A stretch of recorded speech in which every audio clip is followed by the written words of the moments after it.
On today's episode of the DeRaud-Messinger Show, we have lessons learned from Texas versus Texas Tech, and as always, our Texas high school football Week 6 picks.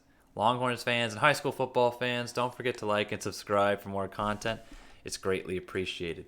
So to begin, Dylan, we have some life lessons from the Texas versus Texas Tech loss for the Longhorns. And Dylan, let's just kick it off right away. I think you got some critical lessons for us to all take away. Yeah, Devon, there are life lessons to live by. I don't know if you can use this in your daily life as well, but just let me know. I'm here for everybody. Let me know in the comments, too, if these really impact you and might change your life.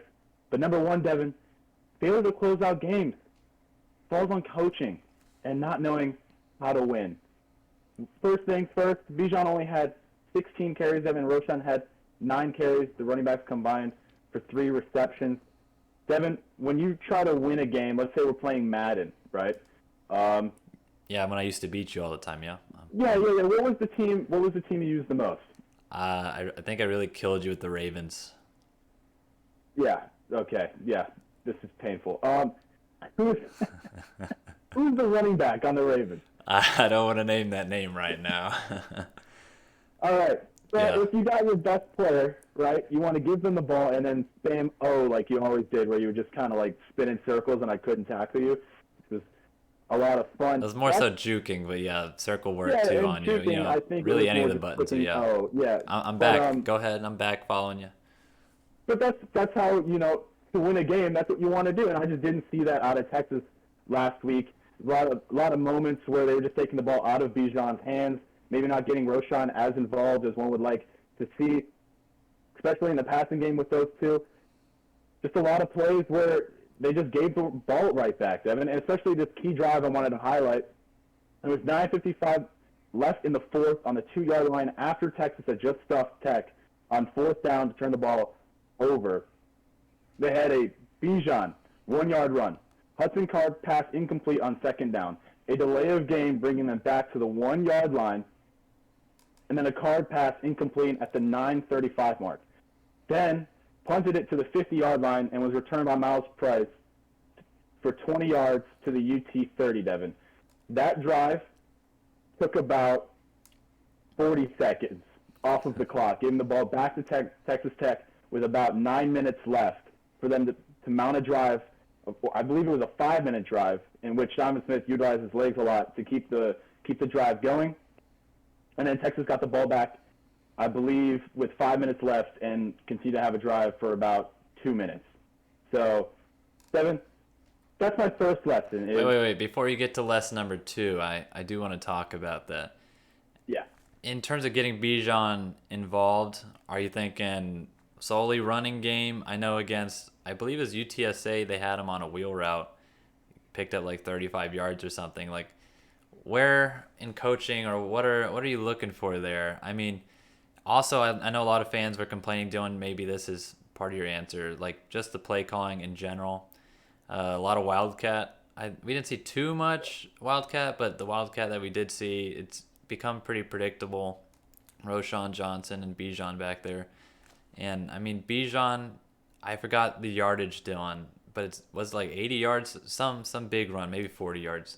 Big touchdown rush, but besides that, obviously, he had to pick his moments. That Tech defense, as you alluded to in the preview video, running defense-wise, pretty good. So where are you faulting here? Well, there was that unfortunate non-review that a lot of people were complaining about on Twitter, Devin, that pass to Whittington on third down that they did not review. Yeah. Called incomplete. Looked like he had gotten 1, maybe 2 feet down, which in college, it's just 1 foot. So I feel like 2, you should get extra yards for having both feet down at that point. But obviously it didn't happen. It sucks. But there was a lot of other plays that, Texas could have converted on, and, that wouldn't have been needed. But then, like you were talking about, I'm trying, like, with Bijan, he's an all-around back. He can do everything. You just got to feed him, yeah. Yeah, he can do pretty much anything you want him to do. And running it into the teeth of the Texas Tech defense is not how you're going to win that game. I believe I was listening to one video, and it was the middle of the trenches for Texas, that offensive line running it up the middle has not been good this year. So what Texas needs to do at that point is go to the outside, and it sounds like what Sark is doing wrong is he's trying to do the things that he wants to do going into the game rather than adjusting in-game to possibly doing some zone rushing outside the tackles. Getting Bijan outside, around those defensive linemen up front, especially the defensive tackles, they're not just rushing up the middle trying to make it work. So for that, maybe look at some pitch plays. Devin, I'm not a believer in the Wildcat at all. I want to jump in there after your Wildcat comment. It's a personal bias. I just never felt like it's really worked. I think the only times I've seen it go okay, I mean, obviously as a Michigan fan, those Peppers days when they bring him in as a Wildcat quarterback. But it was still, at a certain point, it was just very predictable. It'll work for you maybe one game, and then after that, they'll go, oh, here comes Roshan. Everybody line up into the box, stack the box. They're not really going to pass it. So that's just a personal gripe for me. I don't know if you have the same gripe. And I'm not the play caller, obviously, and I don't deserve to be the play caller. Let's, be flat out. And I definitely don't deserve to be making millions of dollars calling plays, Dylan. But there are some wrinkles that maybe you'd like to see too, in addition to Roshan and Bijan, to help those guys out, maybe and change, viewpoints for defenses a little bit. I believe Keelan Robinson, Dylan, had one big play at the very start of the game, first drive. A big pickup, I don't remember exactly. But, Keelan's got some speed. It's a different perspective. Bijan's fast, but not as fast as Keelan. At least Keelan would say that. And then Card at quarterback.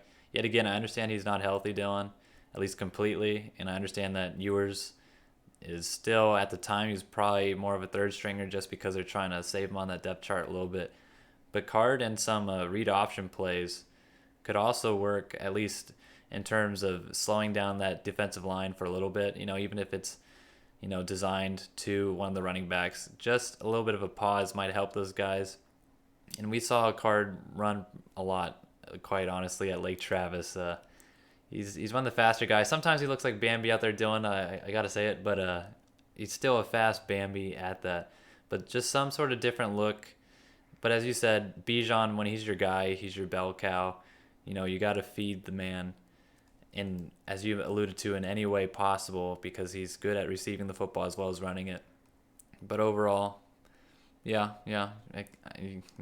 go wrong with your point there. Now, what's life lesson number 2?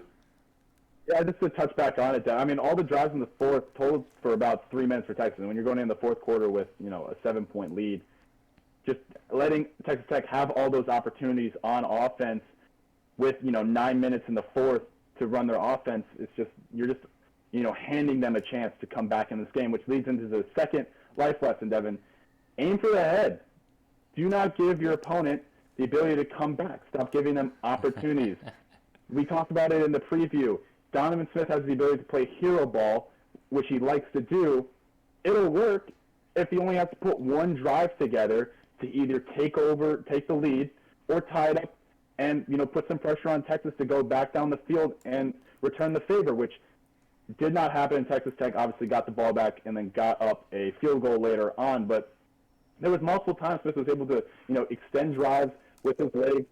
Texas kept giving the ball back to Texas without, draining the clock.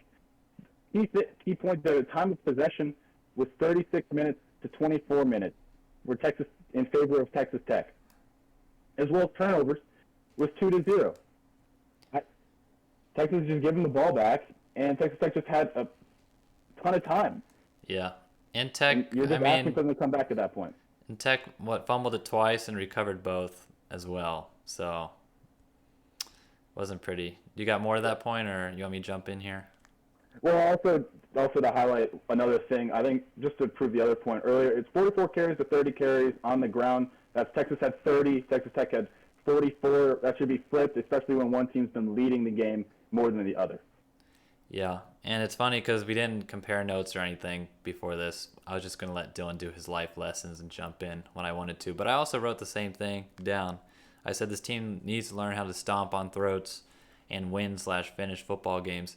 Dylan, of course, I hate bringing it up. Seems like every other video, but this is not the team of old that, everyone wants to see with Vince Young galloping in the end zone. But what happened between then and now, Dylan, it seems like these are completely different programs. Not that Texas is necessarily in shambles, they're just not living up to the expectations that, of course, fans have for this football program. But at what point, Dylan, does the team kind of, snap out of slumber and say, like, in some sort of movie quote, like, we control our own destiny? It's them out there losing the game, not the other team necessarily winning it. As you said, if you watched the Tech game, Texas had every opportunity. They had a decent lead in the second half. Dylan, was at 14 points. I don't think it ever got above 14 points, but they had 14 points with, about maybe a quarter to go. I think at the start of the fourth quarter, they had a 14-point lead. You'd have to check me there. Yeah. But still, Yeah. it's like, if you're in that position, good teams win, and greater teams, as Dylan is saying, extend that lead. You don't check box scores for Alabama and start sweating it out whether, they won by 14 or not, Dylan, against at least not as great opponents. You look and you're like, oh, it was a 35-point win, like expected. Texas has to get to that level in terms of mentality, where it's not just we're winning ball games, but we're out there to kill our opponent every week, because that's what they're going to try to do to you. Everyone saw Tech fans rushing the field after the game and shoving a player or two maybe, but at some point they just got to stop letting that happen. Yeah, no, agreed. And then for my third point, kind of to lead right into what you were talking about, the defense just shot themselves in the foot too much. Some tackling issues came back. Felt like there was a lot of plays where running backs of Tech or Zion Smith just wanted it more and got those extra yardage. And in Texas, it's too busy trying to rip the ball out or just kind of like lackadaisically tackling guys. And as well, the defense just could not get off the field and allowed large third down conversions and free plays to the offense.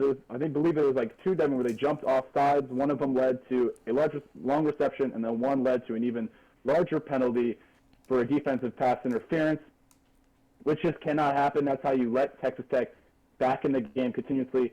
And also, to talk about the mentality, you heard the quote from the Texas Tech head coach. It was like they knew that Texas was going to break at some point, and it definitely seemed like it happened in that fourth quarter when they were just trying to get off of the field and just go home. They just didn't want to be there anymore. It was like being at a party, and you're like, okay, I've been here for 2 hours.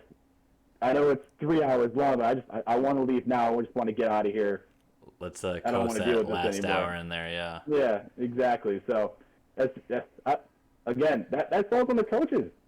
I do believe that, or lack of accountability from leaders in the locker room.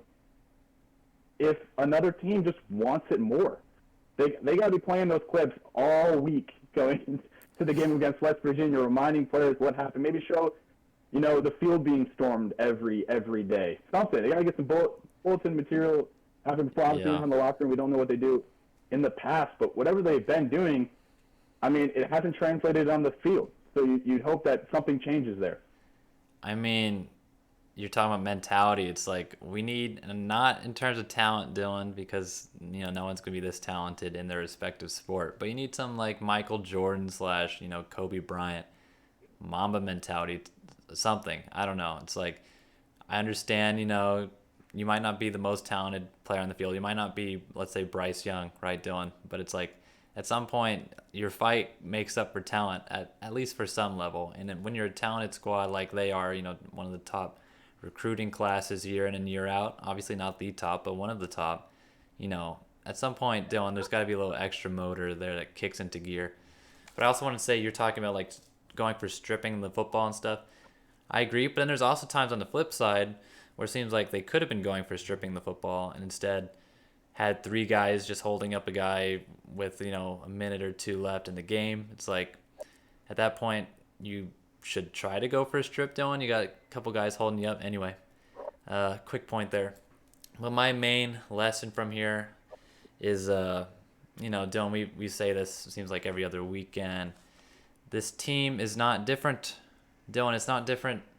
We thought it might have been different after that Alabama loss, and we were satisfied with the loss. Obviously, you want to win. Win would have been a lot better, but we were still happy that they fought, especially when everyone counted them out. But I was noting on my notes here that I'm not going to say they're different until they're consistently different. I don't know if I have a number for that, Dylan. Maybe 3 surprises in a row or something. Pleasant surprises, of course. But, how often can we trust this team and then get let down? I don't want to give some, like, breakup analogy, Dylan, for, a high school kid or something. But it's just, what are we expecting here? They're just let down after let down after let down. You get your hopes in there, and then they let you down. And still, though, on the bright side, I'm going to spin it here, Dylan. It's bright side, still early. How many games have been played in conference play? Just one. I mean, there's still a chance that, I don't want to say, yet again, Big 12 title hopes, because that would be feeding into what I just said. This team is not different until they prove me otherwise. So they have a chance to, Dylan, prove us wrong. How about that? Until they get to said championship weekend, and hopefully they end up reserving a spot there. But yet again, after that Tech performance, that's not what it's going to look like. Anything to say about that? Oh, again, Devin, it seems like Texas is getting up for those games against Alabama, the ones they've checked off on the calendar. Yeah, but when it comes to like teams like West Virginia, even Texas Tech, I mean, I understand why people will say, oh, it's not a rivalry between Texas and Texas Tech, because Texas has dominated that series for most of this decade. But again, that's the same thing as, we deserve to win this game. We've got more talent. We're just going to win the game. But play the game for a reason, Devin. It's not a simulation. So you got to have to go out there and prove everybody wrong. I think there's quite a bit of, we've got the team. We've got better quarterbacks than everyone else. We got better defense. We got more talented players on our defense. We've got skilled players on the outside as well as, Bijan Robinson. So we should just be winning any game, and then the other team comes in there, hits them in the mouth. And I felt like Texas responded better this year so far, but then later on it seems to just kind of give out in the fourth quarter, at least in these past few matchups against Texas Tech. So yeah, I mean, can't really put it any better than that. And yet again, until they prove us otherwise, what has changed? We buy in, and then we have to cash out. So hopefully, Dylan, as you said, West Virginia, hopefully that's the start of the buy-in through the season. Then you got Oklahoma, and then you name the opponent. But what do you guys feel about the Longhorns? Let us know down below. Now we're moving, Dylan, to our friendly campfire of Texas high school football. Bring some s'mores and sit by us as we make our two. That's right, two. This is the least amount of ranked matchups that we've done in a couple of years, I feel like. Our 2 ranked matchups for week 6.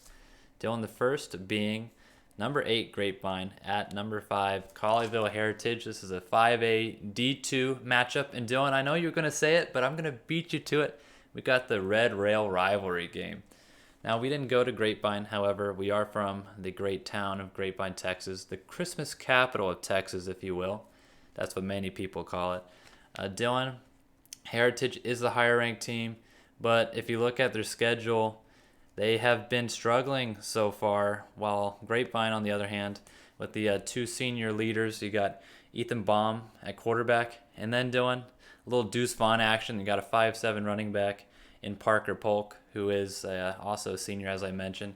I think they are going to pull off the upset, and I'm not going to say on the road because they share a stadium. So I'm going to say, the upset home victory. I'm going to shock with that title. But what do you think?